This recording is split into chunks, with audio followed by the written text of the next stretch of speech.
আরিফ ইসলাম, আপনি লিখেছেন, আপনি কেন রাজনীতি করেন না? আপনার মতো মানুষ রাজনীতিতে এলে দেশের এবং ইসলামের কল্যাণ হবে। দেখুন, আমাদের সবাইকে রাজনীতি সচেতন হতে হবে।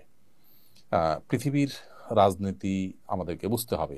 ভূ রাজনীতি নিয়ে যদি আমাদের জানাশোনা না থাকে, সচেতনতা না থাকে, তাহলে আমরা ক্ষতিগ্রস্ত হব। অনেক ক্ষেত্রে দিন ক্ষতিগ্রস্ত হবে। আমরা আমাদের দায়িত্বহীনতার পরিচয় দিতে হবে যদি আমরা রাজনীতি সচেতন না হই। প্রত্যেকটা মানুষকে রাজনীতি সচেতন হতে হবে। প্রত্যেকটা মানুষকে রাজনৈতিক যে সমস্ত ভালো মন্দ দিকগুলো আছে সেগুলো ওয়াকিফাল থাকতে হবে। তা না হলে যেটি বলেছি যে তার দ্বারা দিনের অপকার তার অজান্তে অনেক ক্ষেত্রে হয়ে যেতে পারে। এমন কোনো স্টেপ নিতে পারেন যেটা ফলে দিন ক্ষতিগ্রস্ত হবে, এবং তার ধারণা, তার কনসেপ্ট, তার ঈমান, বিশ্বাস অনেক কিছুর সম্পর্ক এর সাথে রয়েছে।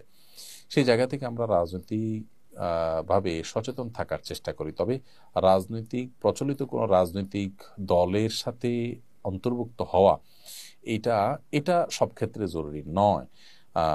বরং এর বাইরেও বিভিন্নভাবে আমরা আমাদের জায়গা থেকে কাজ করতে পারি। আপনি সাহাবীদের সময় থেকে দেখবেন যে সাহাবীদের অনেকে ছিলেন যারা ইলম নিয়ে থাকতেন, অনেকে ছিলেন যারা দাওয়াত নিয়ে থাকতেন, রাজনৈতিক সচেতন সবাই ছিলেন।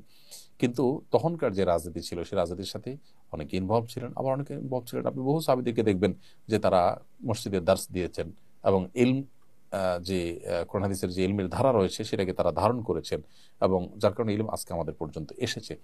প্রত্যেকটা সেক্টরের জন্য লোক থাকা উচিত এবং প্রত্যেকটা দিনের সেক্টরকে সমর্থন জানানো উচিত। এমন নয় যে আমি যে সেক্টরে আছি এটাকে একমাত্র দিন মনে করে এর বাইরে যারা আছে তাদেরকে আমি ইসলাম থেকে খারিজ করে দিলাম, তাদের অবদানকে আমি অস্বীকার করলাম বা তাদের প্রয়োজনীয়তাকে অস্বীকার করলাম। এটা অনুচিত। বিধায় এই মানসিকতাটা আমরা চেষ্টা করি ধারণ করার, লালন করার।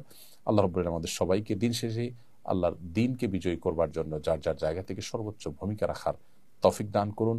আমাদের সবাইকে রাজনীতি সচেতন হওয়ার তৌফিক দান করুন, এবং আমাদের যার যার জায়গা থেকে যে ভূমিকা আল্লাহর দিনকে বিজয়ী করবে, বুলন্দ করবে, প্রতিষ্ঠিত করবে, কায়েম করবে, তার জন্য আমাদের প্রত্যেককে কাজ করতে হবে।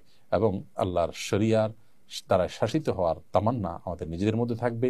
অন্যদেরকেও সেই তামান্না যেন তাদের মধ্যে আসে, তার জন্য আমাদেরকে কাজ করতে হবে। আল্লাহ আমাদেরকে তৌফিক দান করুন।